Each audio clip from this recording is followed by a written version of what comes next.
Hello students, I hope कि ये जो ऑनलाइन क्लासेस हम ले रहे हैं it is going to be very helpful to you, या इससे आपको मदद मिल रही है। बट कुछ बच्चों की कॉपीज़ देख के बहुत अच्छा लगा, बहुत अच्छा उन लोगों ने किया है, वर्क किया है जो कॉपीज़ मैंने चेक की हैं। लेकिन कुछ बच्चों की copies it is quite disappointing कि आप समुच्चय की स्पेलिंग गलत लिखें और आप उपसमुच्चय की स्पेलिंग गलत लिखें। It not seems good. हाँ, कि आप सब अब फर्स्ट ईयर में हैं, 11th में हैं, सो बी मैच्योर। हाँ, थोड़ा और ध्यान देंगे कॉपी में या नोट्स बनाते टाइम। और इनफैक्ट मैथ्स में नोट्स तो नहीं बनाना बच्चे। नोट्स क्या है, आप पहले आपने रूल लिखा किसी भी, हाँ एक बात और, किसी भी चैप्टर को स्टार्ट करने से पहले उसकी टर्मोलॉजीज को लिखना, जो टर्म्स आपने उसमें यूज किया है। जैसे द्विपद प्रमेय अगर हम पढ़ रहे हैं तो द्विपद क्या होता है, फिर द्विपद प्रमेय क्या होता है, ठीक है। इनको आप एक बार जब आपने स्टार्ट किया चैप्टर, वहां पे फर्स्ट पेज पे आप कर लीजिए और उसके बाद एक्सरसाइज स्टार्ट कीजिए। और एक्सरसाइज स्टार्ट करने के लिए आपको कुछ भी अलग से करने की जरूरत नहीं है मैथ्स का काम कंप्लीट करने के लिए। बस आप एक्सरसाइज शुरू कीजिए और लाइन से क्वेश्चंस करते चले जाइए, आपकी कॉपी अपने आप तैयार हो जाएगी वीडियो के साथ ही। क्योंकि अभी जो कॉपी मैंने देखा उसको देख के लग रहा है कि हाँ बहुत जल्दी में कॉपी बनाई गई है। और अगर आप वीडियोस को देखते हुए रोज का रोज कॉपी बनाएंगे, रोज का रोज क्वेश्चन एक्सरसाइज करते चले जाएंगे, तो आपको ये दिक्कत नहीं आएगी। सो अभी तक ज्यादातर कॉपी में मुझे कॉम्प्लेक्स नंबर तक का ही काम कंप्लीट मिला था, और उसके आगे जो मैंने पढ़ाया है उसको अब जब कॉपीज आपको वापस मिल जाएंगी कल, तो उससे आगे आप करना स्टार्ट कीजिएगा। पिछले वीडियो में हम लोगों ने एक्सपेंशन करना सीख लिया था कि द्विपद प्रमेय से हम कैसे किसी भी द्विपद का एक्सपेंशन करते हैं। आज एक क्वेश्चन है, क्वेश्चन नंबर एक्सरसाइज 8.1 का क्वेश्चन नंबर 10, कि कौन सा नंबर बड़ा है, which one is larger, 1.1 to the power 10,000 और 1,000। ये यूटिलाइजेशन है बाइनोमियल का। 1.1 का पावर 10,000 मतलब 1.1 इंटू 1.1 इंटू 1.1 10,000 टाइम्स आप करेंगे तो इसकी वैल्यू आपको मिलेगी।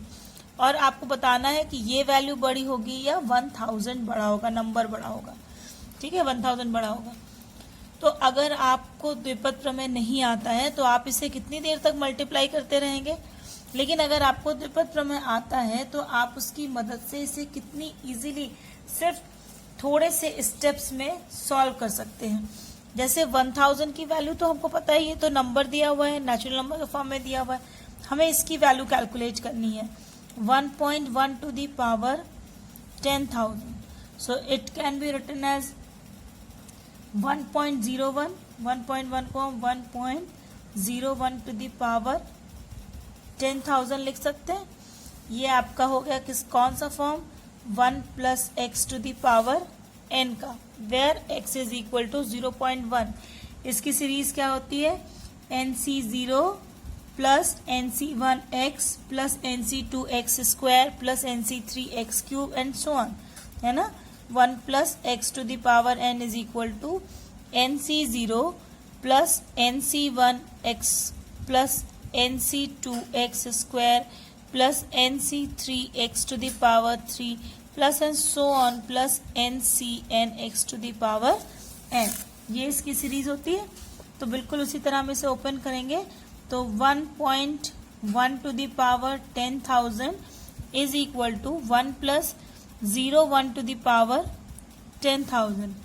तो it is equal to n की जगह कितना है 10,000, तो 10,000 C0 plus 10,000 C1 into x की वैल्यू कितनी है 0.1 प्लस 10,000 C2 इंटू 0.1 का square plus and so on, ठीक है।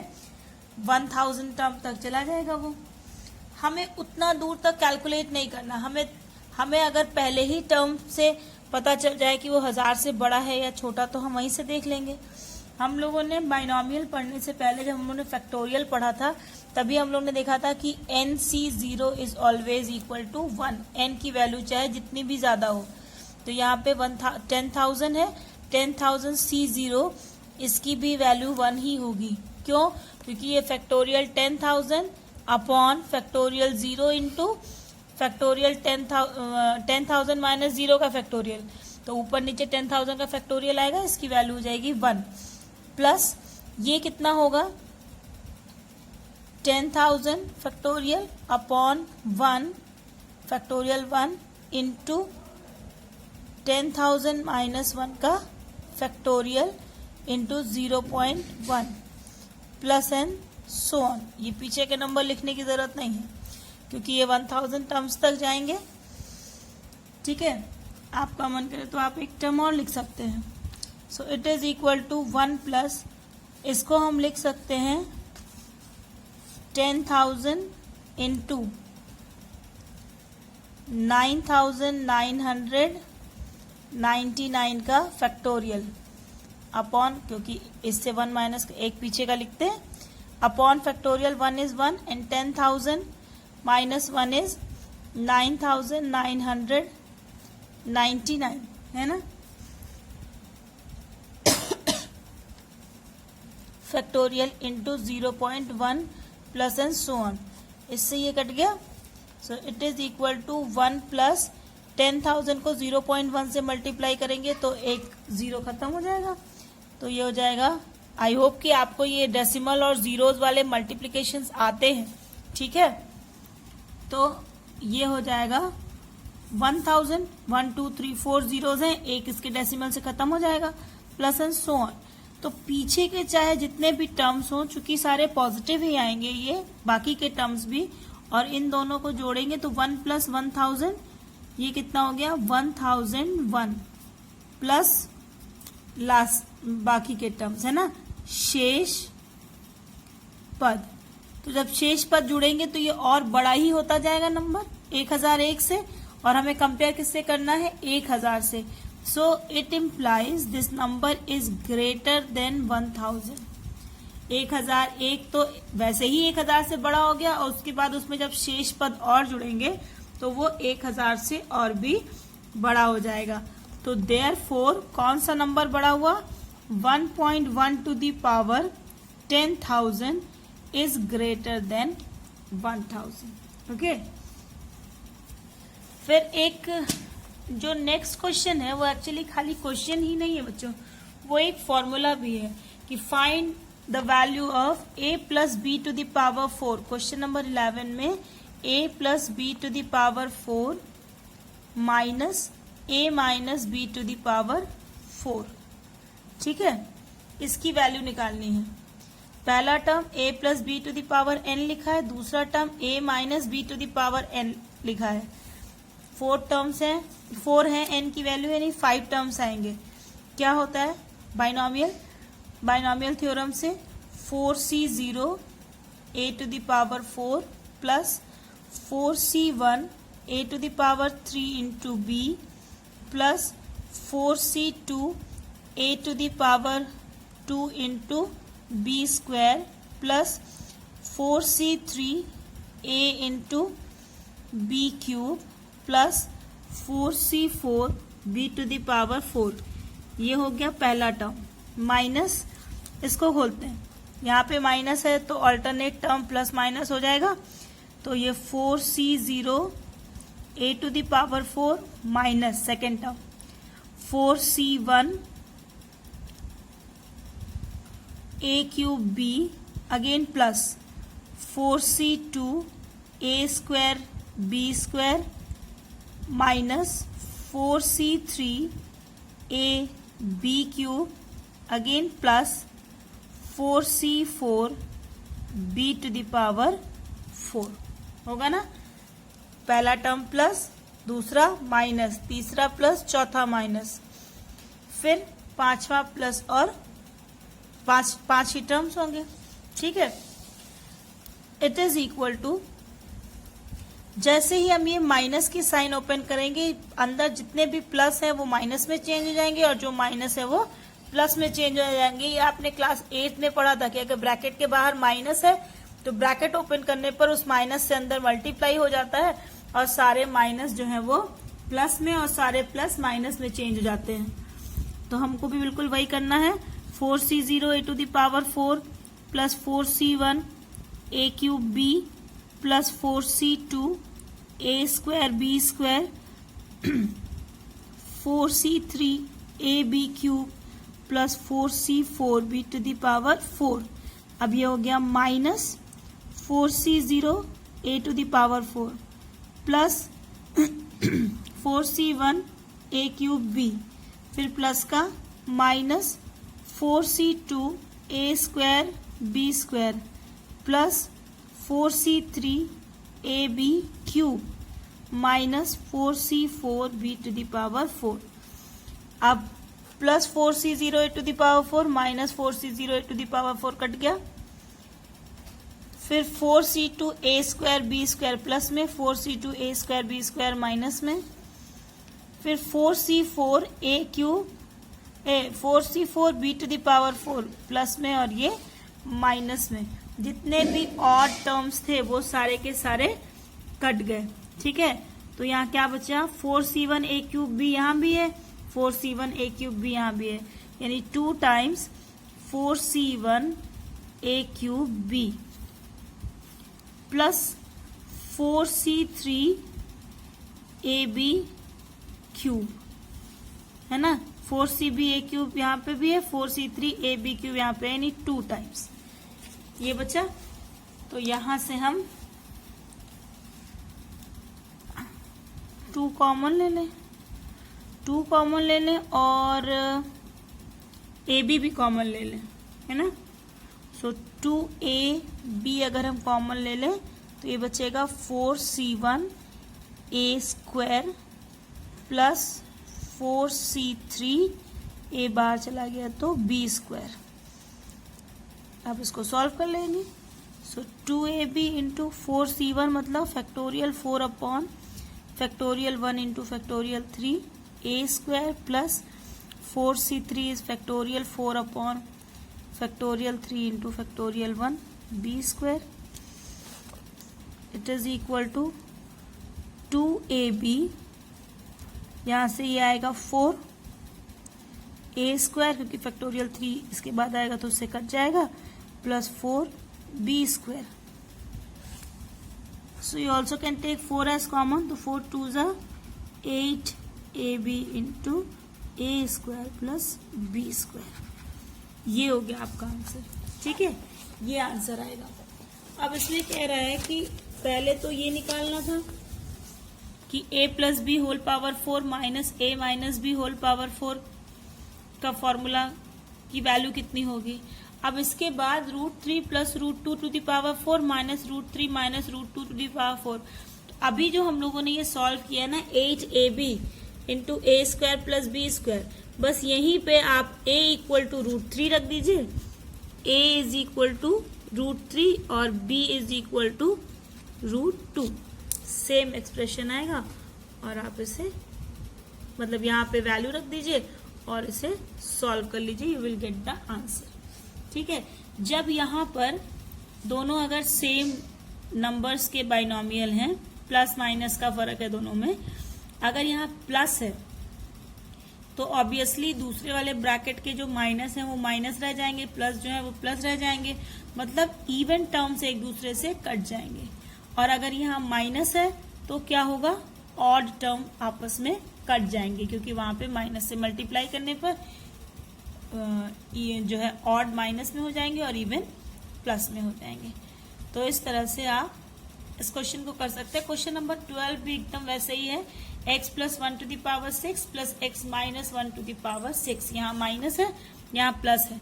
अभी जैसे आपने देखा था कि ऑड टर्म्स कट गए थे, इसमें आप देखेंगे कि इवन टर्म्स कट जाएंगे। क्वेश्चन नंबर 13 है कि ये बताना है 9 to the power n plus 1 minus 8n minus 9 is divisible by 64। ये 64 से डिविजिबल है। सो आई थिंक कि ये मुझे आपको करने की हिंट देके और मैं आपके लिए इसे छोड़ दूं कि आप इसे खुद से सॉल्व करें।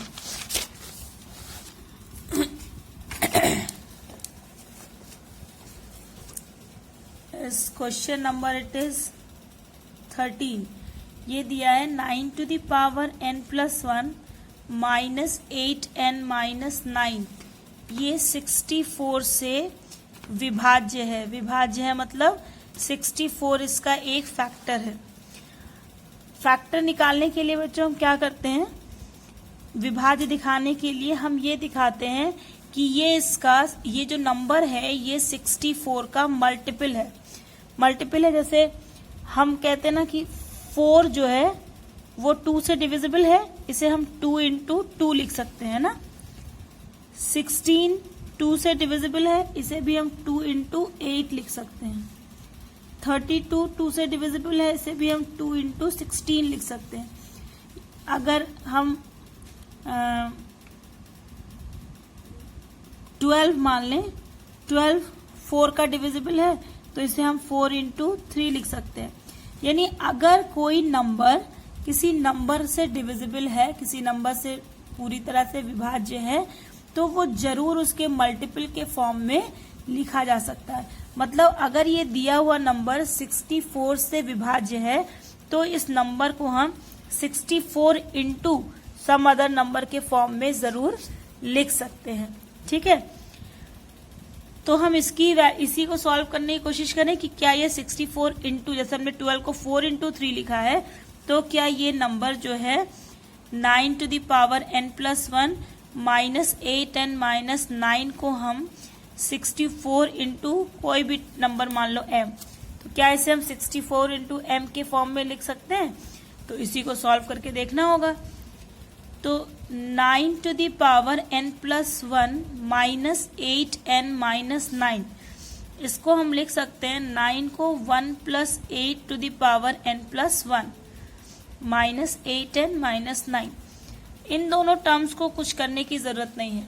ठीक है, बस ये जो आपका टर्म है 1 + 8 to the power n+1, बस इसी को आप बाइनोमियल से ओपन कीजिए और जब आप सॉल्व करेंगे तो आप देखेंगे कि आपको हर एक टर्म में से 8 स्क्वायर मतलब 64 कॉमन मिल जाएगा और पीछे ब्रैकेट में एक नंबर रह जाएगा।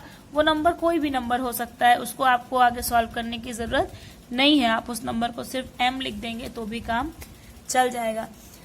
आई होप कि आप इस क्वेश्चन को कर लेंगे इतने हिंट के बाद। लेकिन इन केस अगर आप इसे नहीं कर पा रहे हैं तो प्लीज लेट मी नो कि मैम आप इसको सॉल्व कर दीजिए and I will give you the solution, I will send you the solution. ठीक है, अब हम नया टॉपिक शुरू करेंगे, व्यापक पद, किसी द्विपद प्रमेय का जनरल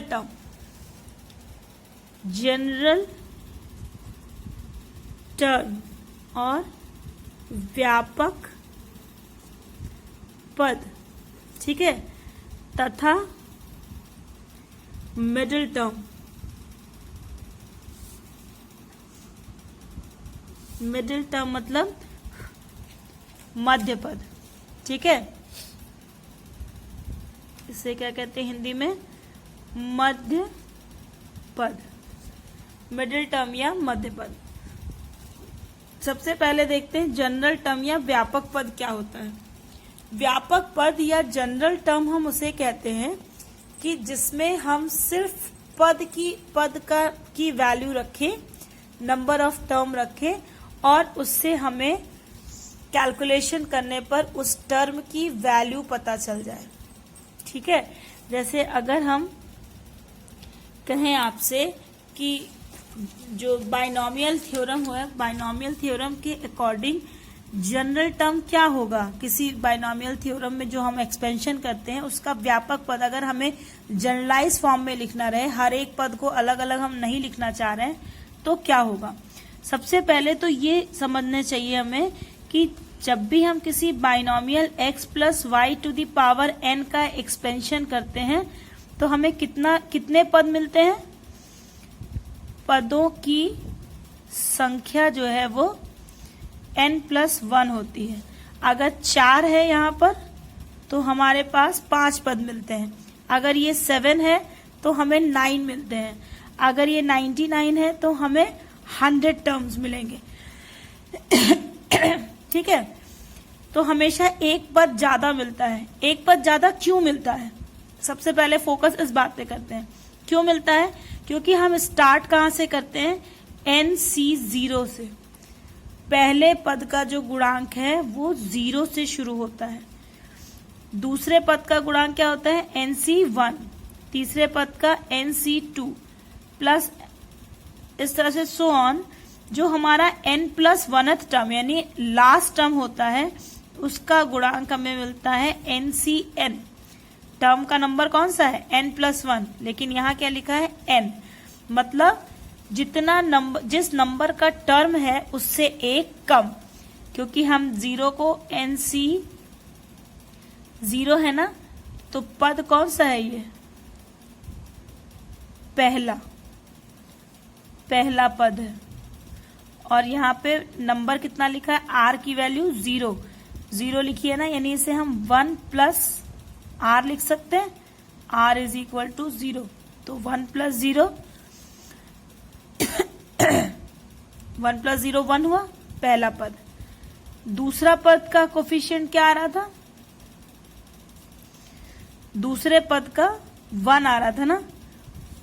r अगर 1 रखें तो 1+1 = 2, दूसरा पद हो गया। तीसरा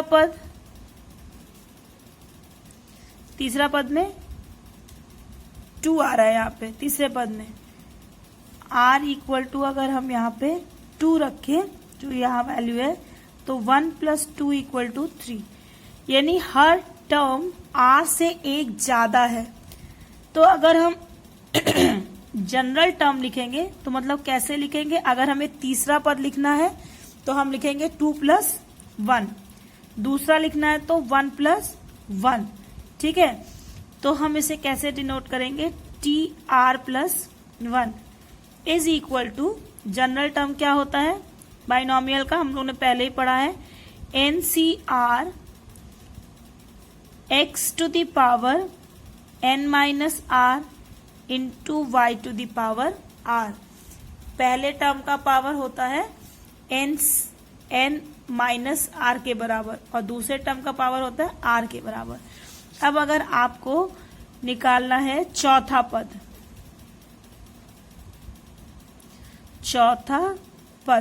तो चौथा पद आपको कहाँ मिल जाएगा?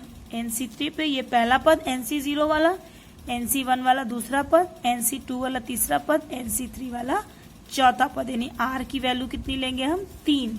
तो चौथे पद को हम लिखेंगे T4 = TR+1। चौथे पद में r की वैल्यू कितनी होगी? 3, तो T3+1, तो it is equal to NC3 x⁻n−3 into y⁻3। ये हो गया चौथा पद।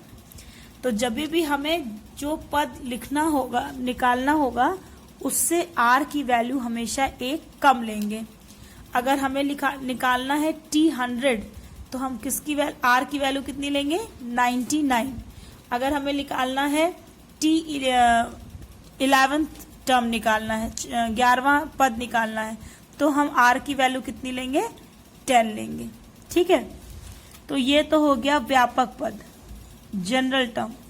अब मध्य पद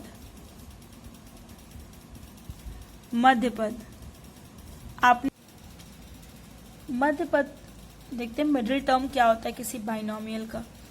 बाइनोमियल का मिडिल टर्म पढ़ने से पहले हम एक बार रिकॉल करेंगे जो हमने स्टैटिस्टिक्स या सांख्यिकी में पढ़ा है।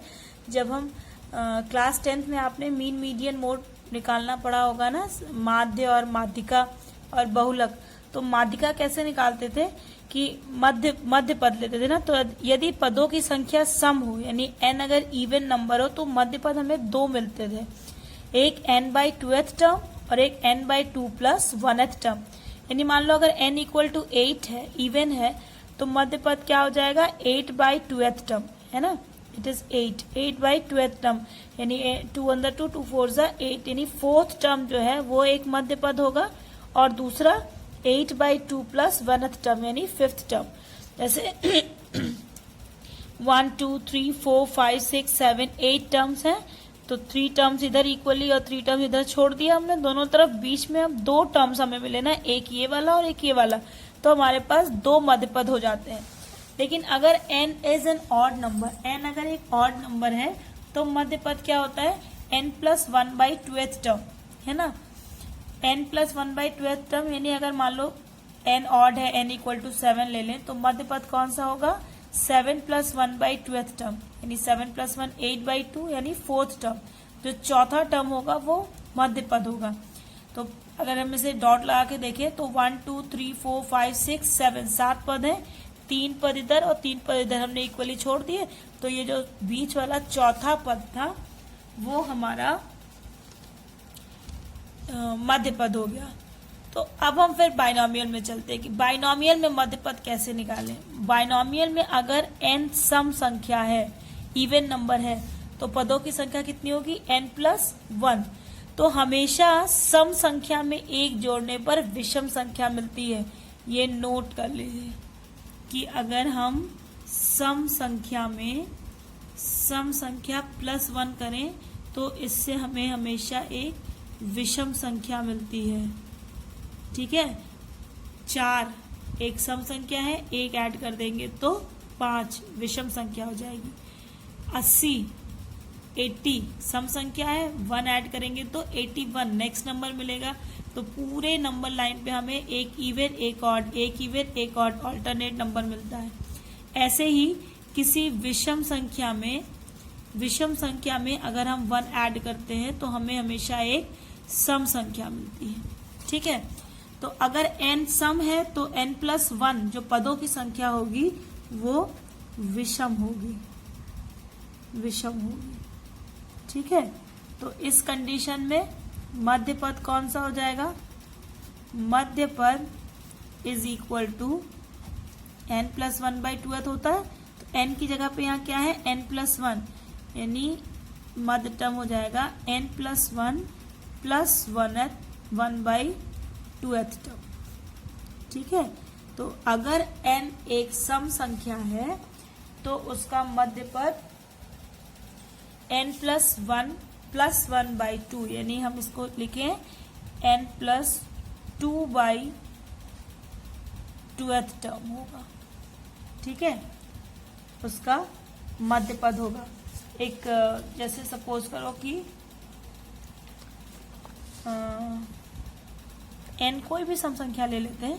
सपोज करो कि n इक्वल टू हमने ले लिया 10। ठीक है, तो इसमें पदों की संख्या कितनी हो जाएगी, पदों की संख्या बराबर हो जाएगी 11, 10 से 1 ज्यादा, तो मध्य पद क्या हो जाएगा, मध्य पद हो जाएगा n प्लस 2/2th टर्म। तो n कितना है, 10 है, तो 10 प्लस 2/2th टर्म, तो इट इज इक्वल 10 प्लस 2 12/2 यानी 6th टर्म। जो छठा टर्म होगा वो मध्य पद होगा। तो 11 अगर पद है तो 5 पद इधर 5 पद उधर बराबर बराबर छोड़ देंगे, तो बीच में जो छठा पद है वही हमारा मध्य पद हो जाएगा। अगर n, ये पहली कंडीशन हो गई। दूसरी कंडीशन है कि अगर n ऑड नंबर हो यानी विषम संख्या हो, विषम संख्या होगी तो इट इम्प्लाइज पदों की संख्या ये कितनी हो जाएगी, n प्लस 1। तो अगर n ऑड है तो n प्लस 1 इवन होगा, सम संख्या है। ठीक है, तो अगर ये सम संख्या है तो मध्य पद हमें 2 मिलेंगे। तो मध्य पद हो गए 2 हो गए मध्य पद, n प्लस 1/2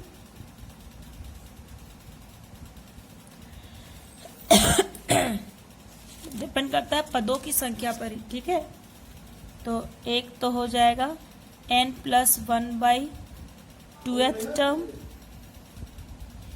तथा n plus 1/2 plus 1th term. ठीक है, तो n कोई और नंबर ले लेते हैं। n सपोज करो कि n इक्वल टू 15 है, तो पदों की संख्या कितनी हो जाएगी? पदों की संख्या हो जाएगी 15 प्लस 1 यानी 16। इवन हो गई। तो मध्य पद इसके कौन कौन से हो जाएंगे? मध्य पद हो जाएगा एक सम संख्या है तो n प्लस 1 सम संख्या हो गई, तो पहला मध्य पद हो गया n प्लस 1/2 यानी 15 प्लस 1/2th टर्म, तथा दूसरी कौन सी हो गई? 15 प्लस 1/2 प्लस 1th टर्म, है ना। तो 15 एक 16/2 यानी 8th टर्म, तथा 15 एक 16/2 8 और एक 9 9th टर्म। यानी अगर पदों की संख्या 16 है तो 8वां और 9वां ये दोनों पद जो हैं वो मध्य पद होंगे। तो इस तरह से हम किसी भी बाइनोमियल का मध्य पद भी निकाल सकते हैं और उस अपने मनचाहा पद भी निकाल सकते हैं। ठीक है, यानी अगर आपसे कहा जाए कि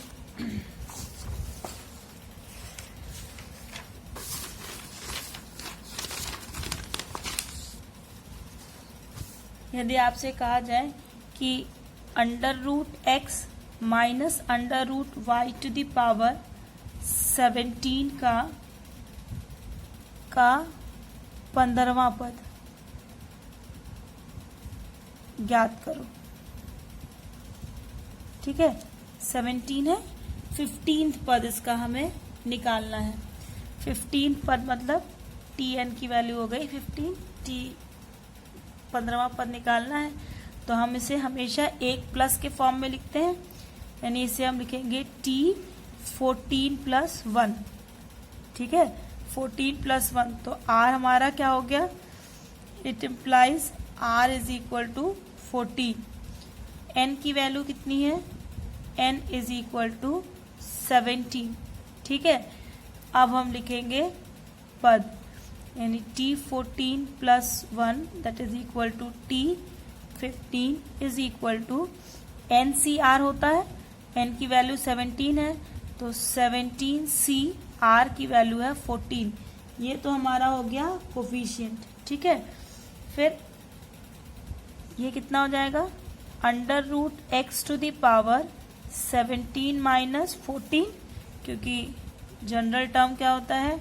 TR plus 1 is equal to NCR into x to the power n minus r into y to the power r। y की जगह पे यहाँ पे कितना है? माइनस √y है ना, इसका पावर हो गया 14। ठीक, so it is equal to factorial 17 upon factorial 14 into 17 minus 14 यानी फैक्टोरियल 3। ये हो गया √x to the power 7 minus 4 3 into, चूंकि पावर 14 है, इवन है, तो ये माइनस का प्लस हो जाएगा, और ये हो गया y to the power 1/2 under root की वैल्यू और होल पावर 14। यहाँ भी हम यहाँ पे डायरेक्टली लिख सकते थे, खैर कोई बात नहीं, अभी अगले टर्म में लिख लेंगे। इसको लिख सकते हैं 17 इंटू 16 इंटू 15 इंटू 14 का फैक्टोरियल अपॉन 14 का फैक्टोरियल इंटू 3 इंटू 2 इंटू 1, और ये हो गया x टू द पावर, ये 1/2 होगा तो 1/2 इंटू 3 3/2, और ये जब मल्टीप्लाई होगा तो 14/2 यानी y to the power 7। Factorial 14 से फैक्टोरियल 14 कट गया, 3 1 जा 3, 3 5 जा 15, 2 1 जा 2, 2 8 जा 16। सो ये हो गया 17 into 40 x to the power 3/2 into y to the power 7। ठीक है, 680 x to the power 3/2 into y to the power 7 answer. यानी मिडिल टर्म जनरल टर्म का फॉर्मूला लगा के आप अगर चाहें तो बाइनोमियल को पूरा एक्सपेंड ना करके आप जिस टर्म की वैल्यू उसमें से निकालना चाहें आप उस टर्म की वैल्यू भी उसमें से निकाल सकते हैं। ठीक है, एक मिडिल टर्म पे क्वेश्चन देखते हैं। ऐसे अगर आपको निकालना हो 3x minus 1/2x to the power 16 का मध्य पद। ठीक है, मध्य पद। अब यहाँ पे n इक्वल टू 16 है, लेकिन हम यहां से नहीं देखते हैं, हम किससे देखते हैं, इवन है कि और पदों की संख्या। तो पदों की संख्या 16 और 1 17 हो जाएगी। ये विषम है ना। तो विषम के केस में क्या मिला था हमें, अगर पदों की संख्या n+1 विषम है तो हमें मध्य पद क्या मिलता है, n+2/2th टर्म। यानी मध्य पद हो गया तुम्हारा, मध्य पद is equal to n+2/2th term. It is equal to n कितना है, 16 +2/2th term. So it is equal to 16 + 2 18/2 9th term. जो 9वां टर्म होगा वही हमारा मध्य पद होगा। ठीक है, तो 9वें टर्म की वैल्यू निकाल लेते हैं। T9 it is equal to T8 + 1।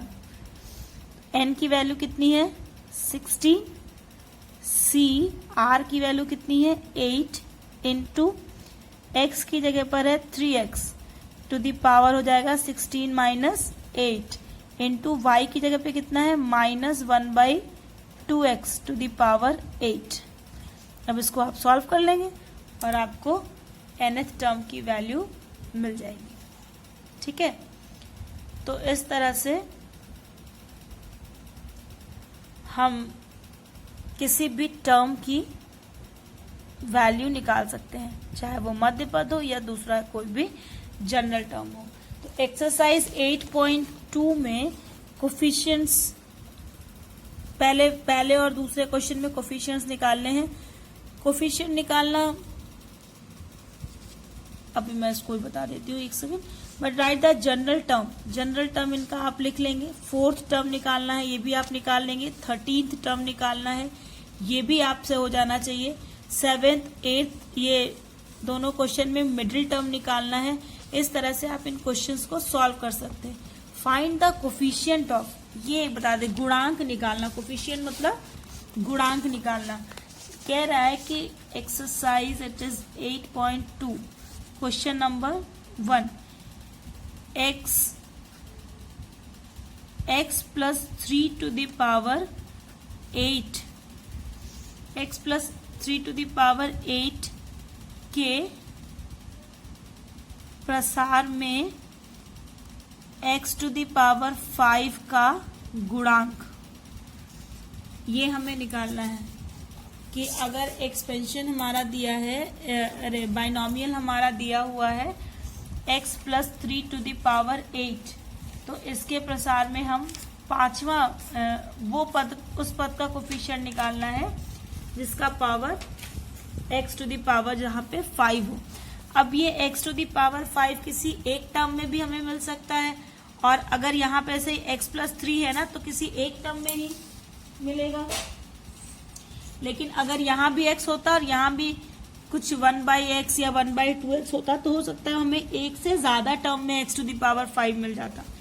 तो कैसे करते हैं, n इज इक्वल टू 8 हमें दिया हुआ है, लेकिन ये किस टर्म में पहुंचे मिलेगा, मतलब r की वैल्यू कितनी होगी ये हमें नहीं पता कि किस वाले टर्म में कोफिशिएंट 5 आएगा, x की पावर 5 आएगा।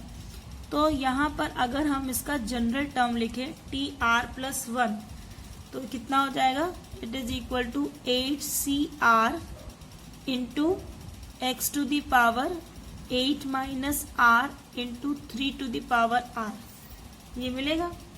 अब यहाँ पे जो power x to the power 8 - r है, ये हमें कितना चाहिए, x टू द पावर 5। तो therefore 8 minus r equal to 5 होना चाहिए, क्योंकि हमें x का पावर 5 चाहिए। यहाँ पे कितना है 8 माइनस आर, तो r को उधर ले जाए, 5 को इधर ले आए, तो it implies 8 minus 5 is equal to r, यानी r इक्वल टू 3।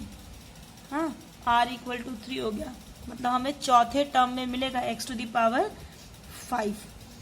तो t 3 plus 1 is equal to 8c3 x to the power 5, क्योंकि 8 minus 3 5 into 3 to the power 3।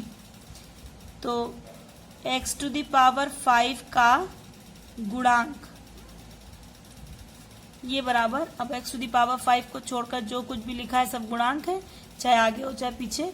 तो it is equal to 8c3 into 3 to the power 3। बस इसे आप solve कर लीजिए और इसकी वैल्यू कैलकुलेट कर लीजिए। ठीक है, तो इस तरह से आप एक्सरसाइज 8.2 को सॉल्व करेंगे। ठीक है, सो आई होप कि आपको वीडियो समझ में आया होगा। अगर कहीं पे आपको कोई प्रॉब्लम हो रही है तो you can message me any time, it is most welcome. So till then, take good care of your health. Keep on practicing. Bye.